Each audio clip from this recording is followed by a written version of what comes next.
everyone, I welcome to all on Spink Academy. My name is Pinky Verma from Uttar Pradesh, your reasoning mentor. I hope आप सभी बहुत अच्छी study कर रहे होंगे और आप सब बहुत अच्छे होंगे। तो आज का स्टूडेंट हमारा टॉपिक रहने वाला है अल्फाबेट टेस्ट। अल्फाबेट टेस्ट एक कॉम्पिटिटिव एग्जाम में इससे क्वेश्चन किस तरीके के बनते हैं, अल्फाबेट टेस्ट क्या होता है, इन सबको हम जानने की कोशिश करेंगे बहुत डिटेल में। तो सबसे पहले हम अल्फाबेट टेस्ट का मीनिंग जानते हैं। अल्फाबेट टेस्ट का मीनिंग ये होता है, अल्फाबेट का डायरेक्ट मीनिंग ये हुआ हमारे 1 to 26 लेटर्स है, ए से लेके 26 तक जितने भी लेटर्स है A B C D E F, इनको अल्फाबेट बोला जाता है, जिसमें कि हमारे 5 वोवल होते हैं और बाकी जो 21 बच गए वो कॉन्सोनेंट होते हैं। तो वोवल और कॉन्सोनेंट का आपको ये हम बचपन से ही पढ़ते आ रहे हैं कि वोवल किसे कहते हैं, कॉन्सोनेंट किसे कहा जाता है। तो हमारे 5 वोवल होते हैं, कौन कौन से, ए ई आई ओ यू। इसके बाद जितने अल्फाबेट बच गए 21 अल्फाबेट्स रिमेनिंग है वो सारे हमारे कॉन्सोनेंट कहलाते हैं।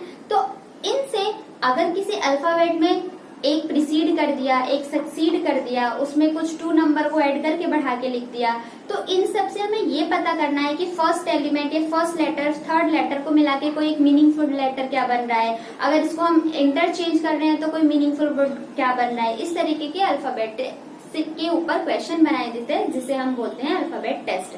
अब अल्फाबेट टेस्ट के क्वेश्चंस के फॉर्म में पहले मैं इसका मीनिंग लिखवा देती हूँ, उसके बाद हम क्वेश्चन के फॉर्म से सीखेंगे कि किस किस तरीके के क्वेश्चंस को बनाए जा सकते हैं। सो स्टूडेंट्स, डेफिनेशन पढ़ते हैं, क्या लिखा है, in this type of questions we are asked to find the place of an alphabet. किस तरीके के क्वेश्चन दिए जाएगा, कुछ क्वेश्चन हमसे क्या पूछा जाएगा कि अल्फाबेट की प्लेस वैल्यू को फाइंड करो, या किसी वर्ड में कोई अल्फाबेट है उसकी प्लेस वैल्यू फाइंड करो based on different types of arrangement. कुछ अरेंजमेंट गिवन होंगे, उसके ऊपर बेस्ड क्वेश्चन दिए जाएंगे, अल्फाबेट्स के ऊपर डिपेंड होगा और हमें उन्हें फाइंड आउट करना होगा। एक एग्जाम्पल लेते हैं, जैसे मैंने बोला BAT बैट, ठीक, और क्वेश्चन में एक पूरे लैंग्वेज में लिखा हुआ है, if we interchange the first and third word, ठीक, फर्स्ट और थर्ड को इंटरचेंज कर देते हैं तो क्या हमारा एक मीनिंगफुल वर्ड बनता है, तो TAB टैब मीनिंगफुल वर्ड बन रहा है। तो इस तरीके से क्वेश्चंस को पूछा जाएगा। अब हम इसके ऊपर कुछ क्वेश्चंस फ्रेम करेंगे, क्वेश्चंस को देखेंगे, हर क्वेश्चन हमारा एक अलग पैटर्न फॉलो करता रहेगा और क्वेश्चन में ये पता चलेगा कि किस किस तरीके से अल्फाबेट टेस्ट पे क्वेश्चंस को बनाए जाते हैं और हमारे कॉम्पिटिटिव एग्जाम में पूछे जाते हैं। आइए देखते हैं। सो नाउ स्टूडेंट, क्वेश्चन देखेंगे कि किस तरीके का क्वेश्चन है। देखो फर्स्ट क्वेश्चन मैंने क्या लिखा है, बहुत ध्यान से पढ़ेंगे, फोकस हो जाना। How many such pairs of letters are there in the word germinate. हमारे पास वर्ड क्या गिवन है, जर्मिनेट। इसमें पूछा है कितने ऐसे पेयर्स बन रहे हैं, each of which has as many letters between them in the word as in the English alphabets. जितने इंग्लिश अल्फाबेट्स में लेटर होते हैं, ऐसे कितने पेयर बन रहे हैं दोनों डायरेक्शन से, बोथ फॉरवर्ड और बैकवर्ड। जब इस तरीके का क्वेश्चन गिवन होता है तो हमारी अप्रोच क्या होती है सॉल्व करने के लिए, देखो गिवन क्या है, जर्मिनेट, ये वर्ड गिवन है। अब हमें इसमें से फाइंड आउट करना है कि इंग्लिश अल्फाबेट से के अकॉर्डिंग इसमें कितने पेयर बन रहे हैं। तो हम यहाँ G से स्टार्ट करेंगे, सिर्फ ABCD पढ़ना है हमें, जो कि हम बचपन से ही पढ़ते हुए आ रहे हैं। देखो G से स्टार्ट करेंगे, GHIJKLMNO, कोई पेयर नहीं मिला। E से FEFGHIJKL, कोई पेयर नहीं बना। RSTUVWX, MNOPQR, IJKLM, NOPQ, ABCTTU। देखो फॉरवर्ड डायरेक्शन में हमें यहाँ पर कोई पेयर नहीं मिला। एक बार बैकवर्ड डायरेक्शन में देखते हैं, E से EFGHI, देखो E से I का पेयर बन रहा है ना, EFGHI। अब यहाँ पर I मिल रहा है तो हमें हमारा एक पेयर बन गया E से I। IJKLM, फिर से TUVWXYZ नहीं मिला, ABCDEFG नहीं मिला, NOPQRS नहीं मिला, IJKLM नहीं मिला, MNOP नहीं मिला, RSTEG तो सिर्फ अभी तक हमें सिर्फ एक ही पेयर मिला है, इस वाले वर्ड में सिर्फ हमें एक पेयर गिवन है, तो हमारा ऑप्शन क्या हो जाएगा, option number A is the correct answer. ये अप्रोच होती है इस तरीके के क्वेश्चन को सॉल्व करने के लिए। बस हमें इस चीज को, जो अभी हमने यहाँ पर प्रोसेस अप्लाई किया था, इस प्रोसेस को हमें बहुत जल्दी करना है ताकि हमारा टाइम सेव हो जाए। इसी तरीके का एक क्वेश्चन और करते हैं। देखो उसी क्वेश्चन पे हमने एक और वर्ड ले लिया। इस बार क्या पूछा है, how many such pair of letters are there in the word meditation पूछा है, in each of which has as many letter between them in the word as in the English alphabets both side, backward और forward. अगर student अगर question में वो backward forward नहीं देगा तो भी हमें दोनों तरफ से ही काउंट करना पड़ता है, लेकिन अगर क्वेश्चन में स्पेशली मेंशन कर देगा कि बैकवर्ड होगा या फॉरवर्ड होगा, अगर बैकवर्ड बोलेगा तो पीछे की डायरेक्शन से देखेंगे और फॉरवर्ड बोलेगा तो हम आगे की डायरेक्शन से देखेंगे। देखते हैं इस बार हमें वर्ड क्या गिवन है, मेडिटेशन। अब मेडिटेशन को जो अप्रोच हमने फर्स्ट क्वेश्चन में लगाई थी वही अप्रोच अब यहाँ पर लगाते। देखो MNOPQRST नहीं मिला, EFGHIJKLM नहीं मिला, DEFGHI। अब D से I तक का एक पेयर बना, एक पेयर बन गया D से I। पता है क्या पूछा है, देखो एक बात हो सकता है आपको कंफ्यूजन हो जाए, ऐसे कितने पेयर हैं उतने ही वर्ड गिने जाए। देखो D से I हम कैसे गए, D से I के बीच में कितना अल्फाबेट है, D E F G H, 4 words है ना। यहाँ पर भी देखो 1 2 3 4 का गैप यहाँ पर भी विजिबल है ना, इसी वजह से हम ये वाली अप्रोच करते हैं। ठीक है, अब आगे देखो, आगे क्या हमने यहाँ तक D से I तक चेक कर लिया। अब I से IJKLMNO नहीं मिला, TUVWXY ABCDE TUVWIJKMNOP नहीं मिला है। फॉरवर्ड डायरेक्शन में सिर्फ हमें एक पेयर मिला है। अब बैकवर्ड डायरेक्शन में देखते हैं, पहला तो ये मिल गया NO PQRSTUVW OPQRSTUVW IJKLMNOP TUVWXYZ ABCD। अब देखो A से D तक भी हमारा एक पेयर बन रहा है, ठीक है, DE। अब A से E का भी पेयर बन रहा है, A से D का पेयर और A से E का पेयर, ठीक, EF STUVWX IJKLDEF।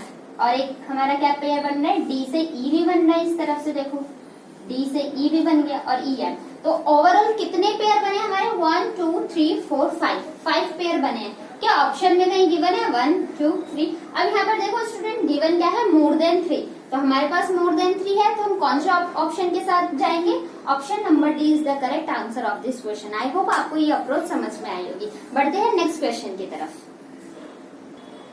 Third question क्या गिवन है स्टूडेंट, पढ़ते हैं ध्यान से, ये उससे अलग पैटर्न है।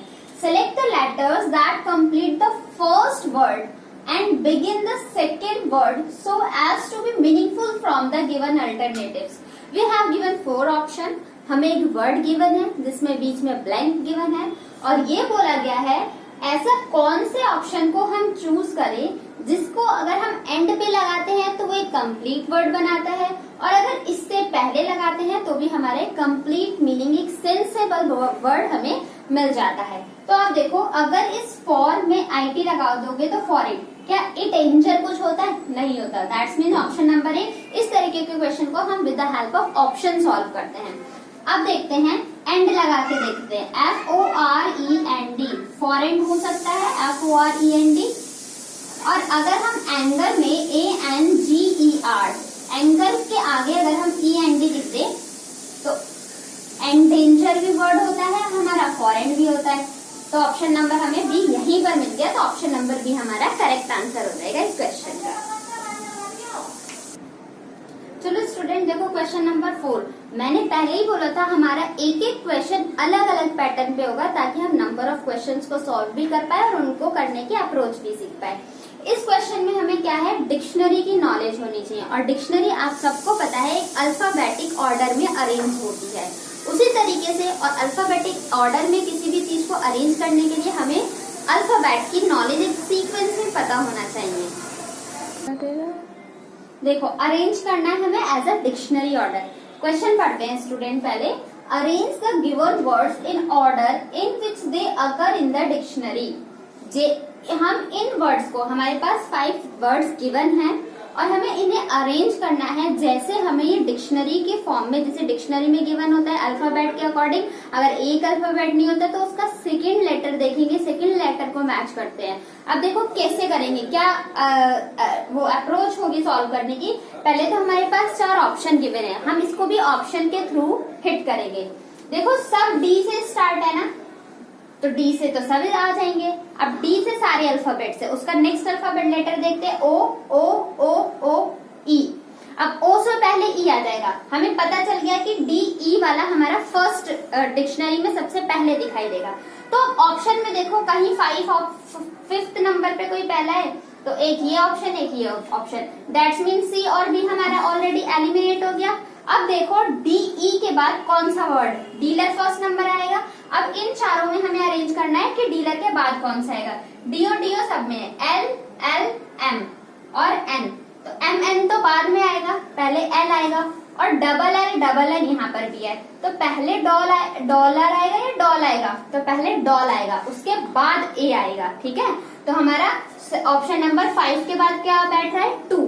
तो इसमें तो 5 के बाद 2 गिवन नहीं है, तो हमने इसे ऑप्शन के थ्रू बहुत जल्दी अप्रोच कर लिया। अगर हम इनको एक साथ अगर सीक्वेंस में लगाने बैठते तो हमारा टाइम ज्यादा इन्वेस्ट होता। हमने ऑप्शन के थ्रू अपना आंसर मैच कर लिया। अगर आपके पास एक्स्ट्रा टाइम है तो आप सारे वर्ड्स को अरेंज करके देख सकते हो। तो ये अप्रोच हुई जो डिक्शनरी वर्ड को एक फॉर्म में लगाया जाता है। आई होप आपको क्लियर हुआ होगा। नेक्स्ट क्वेश्चन की तरफ बढ़ते हैं। So student question number 5 read करते हैं। देखो क्या गिवन है, which of the word can not be framed by the letter of the carabiner. ठीक, हमारे पास एक वर्ड दे रखा है कैरेबिनर, और क्या पूछा है कि इन ऑप्शन में से ऐसा कौन सा वर्ड है जो इनकी हेल्प से हम नहीं बना सकते। कैन नॉट पूछा है, तो देखो CRAB क्रैब बना सकते हैं, CRAB क्रैब बन सकता है। बेयर BARE बेयर भी बन सकता है। राइस बना सकते हैं, RICE राइस भी बना सकते हैं। 9 को देखते हैं, NI, लेकिन दूसरा N हमारे पास नहीं है। देखो NIE तो है लेकिन दूसरा N नहीं है। और जब तक क्वेश्चन में ना दिया जाए कि एक ही वर्ड को हम 2 बार रिपीट कर ले या 3 बार रिपीट कर ले, जब तक हम उसको सेकेंड टाइम रिपीटेशन में नहीं लेंगे। एन हमारे वर्ड में कैरिबिनर में हमें सिर्फ एक ही बार एन दिख रहा है, तो हमें अपने क्वेश्चन में तो 2 बार एन चाहिए, तो दैट्स मीन्स हम इसको नहीं बना सकते। 9 इस वर्ड से नहीं बना सकते, तो कौन सा ऑप्शन हो जाएगा, B is the correct answer of this question. I hope आपको क्लियर हुआ होगा। Next we will move question number 6। क्या गिवन है इस बार, arrange the following word as per the order in English dictionary. जैसा इंग्लिश डिक्शनरी में given होता है उसके फॉर्म में अरेंज करना है, और हमें क्या करना है, and choose the one that come first, और उसको चूज करना है जो फर्स्ट आएगा।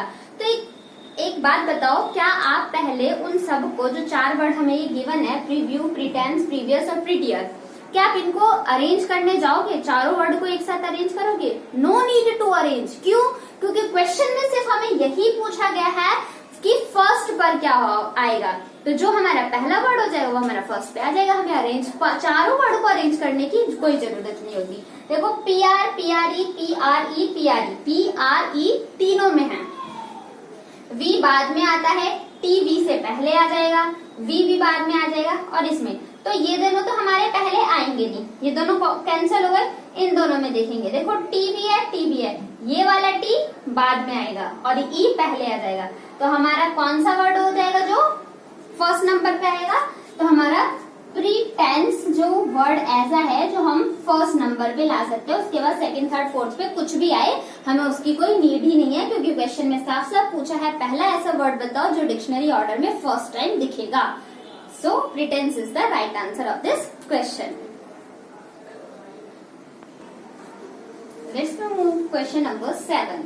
क्या गिवन है, how many meaningful English word can be form with the letter इस लेटर से OLBT से हम ऐसे कितने मीनिंगफुल वर्ड जिनका कोई अर्थ होता हो, ये नहीं कुछ भी एड़ा टेढ़ा लगा दिया, जिनका कोई मीनिंगफुल अर्थ निकले, यूजिंग ऑल द लेटर, सभी लेटर को यूज करके, but each letter only once in each word, एक वर्ड में सिर्फ एक ही बार वो लेटर यूज होना चाहिए। Repetition are not allowed here. I think you will get it. अब देखो बी, एक तो हमारा ये बन सकता है BOLT, बोल्ट, ठीक, मीनिंगफुल वर्ड होता है। दूसरा में ब्लॉट, ब्लॉट भी हमारा एक मीनिंगफुल वर्ड होता है। तो हम सिर्फ OLBT से सिर्फ 2 मीनिंगफुल वर्ड बना सकते हैं। So option number B is the correct answer of this question. Now we will move question number 8। How many meaningful English word can be made with the, इस बार हमें इंग्लिशफुल वर्ड बनाना है, लेकिन किस किस से, second, fourth, sixth and seventh letter of the stumble. हमारे पास एक वर्ड गिवन है स्टूडेंट, क्या वर्ड गिवन है, स्टम्बल। अब स्टम्बल में से एक वर्ड को एक बार यूज करना है, only once in each word. कौन कौन सा लेटर स्टम्बल में, हम देखो यहाँ पर मैं समझाती हूँ, स्पेस मुझे कहाँ दिख रहा है, यहाँ पर देखो स्टम्बल गिवन है और वो क्या बोल रहा है, कौन कौन से स्टम्बल में से हमें वर्ड लेने हैं। Second that's means T, fourth that's means M, six 1 2 3 4 5 6 that's means L और 7 that's means E। In word से हमें एक मीनिंगफुल वर्ड बनाना है। आई होप हमें इतनी नॉलेज है, हमें अपनी वोकैब को इसमें स्ट्रॉन्ग करना है। अब देखो TMEL से हम मेल्ट बना सकते हैं ना, मेल्ट हमारा एक मीनिंगफुल वर्ड होता है, और कुछ नहीं बना सकते हम, और कोई वर्ड इसके आगे फॉर्म ही नहीं होगा। तो हमने इस स्टम्बल वर्ड से जो हमें नंबर्स गिवन थे, इन लेटर का यूज करके हम एक वर्ड बना सकते हैं, और ऑप्शन कौन सा हो जाएगा, option number C is the correct answer. Only we will made one meaningful word from this stumble word. I hope ये क्लियर हुआ होगा, और आगे कुछ और क्वेश्चंस को देखते हैं। नाउ स्टूडेंट सीखते हैं अब क्वेश्चन नंबर 9 में कौन सी अप्रोच लगाई गई है। इस बार हमारा क्वेश्चन, हर बार मैंने अलग पैटर्न के क्वेश्चन कराए हैं। इस बार देखो क्या पूछा गया है, the position of how many alphabets remain the unchanged if each of the alphabet in the word forget is arranged। हमें वर्ड क्या गिवन है इस बार, forget, और forget में हमें इसको ऐसे अरेंज करना है जैसे अल्फाबेटिकल ऑर्डर में ABCD का फॉर्म जो होता है उस ऑर्डर में हमें अरेंज करना है। इन अल्फाबेटिकल ऑर्डर किस तरफ से, लेफ्ट से राइट की तरफ जाना है, और क्या बताना है, ऐसे कितने वर्ड हैं जो चेंज नहीं होंगे, अपनी प्रीवियस ही पोजीशन पे रहेंगे। आई होप आपको क्वेश्चन समझ में आया होगा। एक बार मैं और बता देती हूँ, क्वेश्चन में गिवन है, वर्ड गिवन है फॉरगेट, और फॉरगेट को हमें लेफ्ट से राइट की तरफ ऐसे अरेंज करना है ताकि उस अल्फाबेटिकल ऑर्डर में अरेंज करना है, और फिर देखना है कि कौन सा वर्ड चेंज नहीं होगा। देखो हमने फॉरगेट लिख लिया, फॉरगेट।